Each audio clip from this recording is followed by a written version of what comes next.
Fines de septiembre, la Comisión de Salud del Senado espera votar la ley corta de ISAPRES, todo en medio de las discusiones para aplicar el fallo de la Corte Suprema, algo que mantiene alerta a las autoridades ante el riesgo de quiebra del sistema privado. Para profundizar en este tema estamos junto al diputado del Partido Radical, Tomás Lagomarsino, integrante de la Comisión de Salud de la Cámara Baja. ¿Cómo le va, diputado? Buen día. Muy buenos días y muchas gracias por la invitación. A ver, diputado, esto parece ser una suerte como de... uno podría decir como zapato chino, porque está súper complicado el tema. Claro, hay un monto por devolver, lo ha dicho el mismo ministro de Justicia, que no se va a devolver en plata, se va a devolver quizás en prestaciones, en atenciones médicas, no sabemos. ¿Cómo se va al final? ¿Cómo ve usted que va esa negociación, esa salida? Porque claro, 1.400 millones de dólares, estamos hablando solamente del tema no hemos metido el tema del GES, no hemos metido solamente en el primer tema que dictaminó la Corte Suprema. ¿Cómo ve usted una salida que se ve a todas luces complicada? Bueno, primero que todo, solidarizar con las personas afectadas por el frente temporal y que estamos viendo la noticia. Y con respecto a lo que tú planteas, claramente estamos contra el tiempo. Hubo un primer periodo de 6 meses, el Ejecutivo pidió una prórroga de otros 6 meses, de los cuales ya van transcurridos prácticamente 3 meses, es decir, la mitad del tiempo.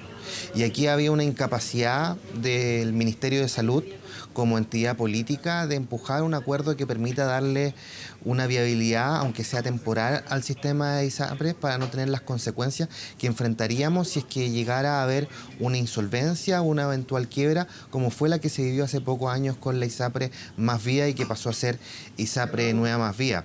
Ahora bien, en cuanto a los fallos, nosotros tenemos 3 fallos que son propios de las 3 aristas que existen en esta materia.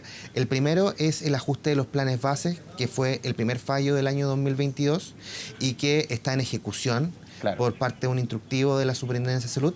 Tenemos un segundo fallo que es el más polémico de todo por la cantidad de recursos que implica en cuanto a devolución y que es los montos que hemos conocido de más de 1 billón de pesos y que en las tablas de factores de riesgo. Y tenemos este tercer fallo que es con respecto a la prima GES y que hay un cambio significativo, primero que todo en el mismo fallo de la Corte Suprema, porque a diferencia del anterior de tablas de factores de riesgo, la Corte Suprema no obliga a la devolución de los eventuales cobros.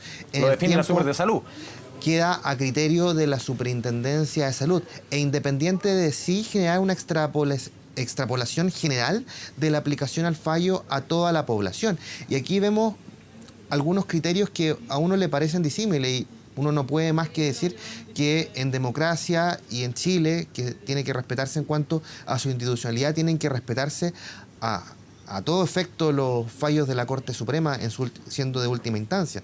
Pero uno también puede tener un poco mayor de racionalidad y lógica y empezar a pensar cómo está sucediendo esto y cuán apegado a nuestra legislación están siendo estos fallos. Diputado, porque en el fondo aquí se entrega cualquier argumento, por ejemplo, uno dice, aquí hay que intentar que las ISAPRES por lo menos en el corto plazo sigan funcionando y muchos te pueden criticar, no, que tú estás defendiendo el sistema. En el fondo, si caen las ISAPRES, se ve afectado los prestadores de salud privados y se ve afectado de manera directa el sistema público, que muchos de ellos se atienden, las personas que se atienden en FONASA, en el sistema de los prestadores privados. En el fondo, ¿cómo hacer una salida? Porque uno conversa con ex ministro de Salud, con ex superintendente de Salud y todos te dicen al final, tenemos que tratar de hacer una transición hacia un sistema que deje atrás las ISAPRES, pero un sistema privado que la gente pueda elegir en el fondo, porque el sistema de ISAPRES, usted lo mencionaba bien, con el tema de los planes de salud, con el tema de la tabla de factoría, el tema GES, o sea, el sistema tal como está, las ISAPRES no funcionan, ya están fuera. ¿Cómo hacer esa transición, uno se imagina?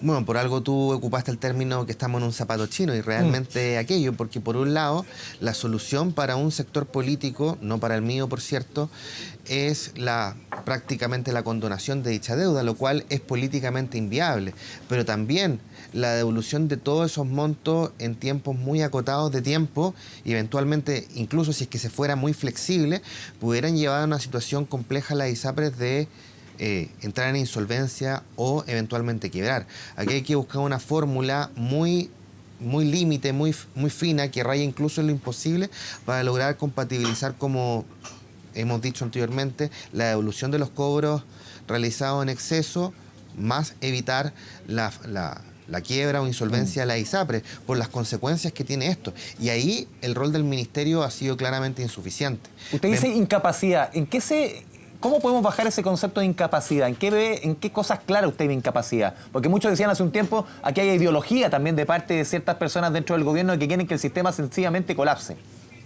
Bueno, existe una incapacidad cuando pasaron 6 meses para implementar el fallo de la Corte Suprema, el de las tablas de factores de riesgo, y no se avanzó prácticamente nada en ese tiempo.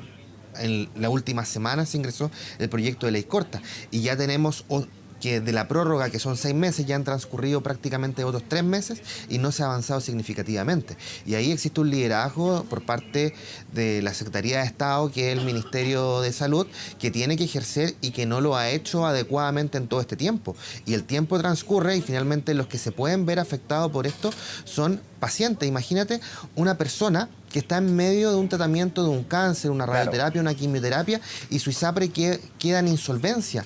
Eso es dramático, es decir, el drama humano de que la ISAPRE entre en insolvencia, no por las ISAPRES mismas, porque ellas son empresas, sino por las personas que están recibiendo tratamiento. Que son como 600.000 personas de acuerdo al estudio de algunos especialistas, más o menos. O sea, podemos dividirlo, las personas que son cautivas y las personas que son ISAPRE. Obviamente en los últimos meses hemos visto una disminución significativa de las personas afiliadas a la ISAPRE, que generalmente las que han podido emigrar son aquellas que tienen menos preexistencia. Ahora está un poco bajo los 3 millones de afiliados el sector de la ISAPRE. Pero a lo que quiero llegar yo es que tenemos que aquí ponerle no un rostro de una empresa, tenemos que darle un rostro de personas, de pacientes, de personas, de una mujer embarazada que en algunos meses quizás tiene que hacer su parto y puede entrar en una situación complicada si es que su ISAPRE entra en insolvencia, de la persona que está con un tratamiento oncológico y que lo va a haber cortado si es que esto no se resuelve adecuadamente. Ese rostro de persona es el que tenemos que darle a este problema, porque si le damos el rostro de empresas que obviamente están desprestigiadas y no por nada, sino por su propia responsabilidad en gran parte, porque por muchos años transmitieron directamente los ajustes y los costos a los afiliados y no tuvieron mecanismos de contención de costos. Sí, diputado, aquí estaba recogiendo y fue parte de la conversación también cuando surge el fallo del GESI también, en el primer fallo usted mencionaba el tema de la tabla de factores. Aquí la palabra de un abogado constitucionalista, ex autoridad de gobierno, el gobierno del presidente Frey y Elwin, Jorge Correa Sutil, dice: cuando los jueces sustituyen a los legisladores, subvierten el orden democrático. Él dice, pues claro, parafraseándolo, que aquí la Corte Suprema está tomando decisiones que van mucho más allá de sus atribuciones. ¿Cómo analiza usted también esa discusión que está hace rato respecto a cuál es el límite de la Corte Suprema respecto a estas temáticas? ¿Cómo lo ve usted? Bueno, primero que todo, si estamos en esta situación, no es por la voluntad, diría yo, de la Corte Suprema, sino que también es por la incapacidad de un sistema político donde existen liderazgos del Ministerio de Salud, pero también sus respectivas comisiones de salud, tanto de la Cámara y el Senado, para avanzar una solución a esta materia, y que su primera solución o esbozo solución fue la ley 21.350, que estableció el tope máximo de reajuste de los planes base, que después, en el primer fallo del año pasado de la Corte Suprema, fue ajustado para finalmente permitir justificar adecuadamente la alza del plan base de la ISAPRE y que esto no sea arbitrario. Esto han sido 12 años de incapacidad del sistema político para llegar a soluciones concretas a la judicialización de la ISAPRE, sumado esto, por cierto, a los cientos de miles de recursos de protección.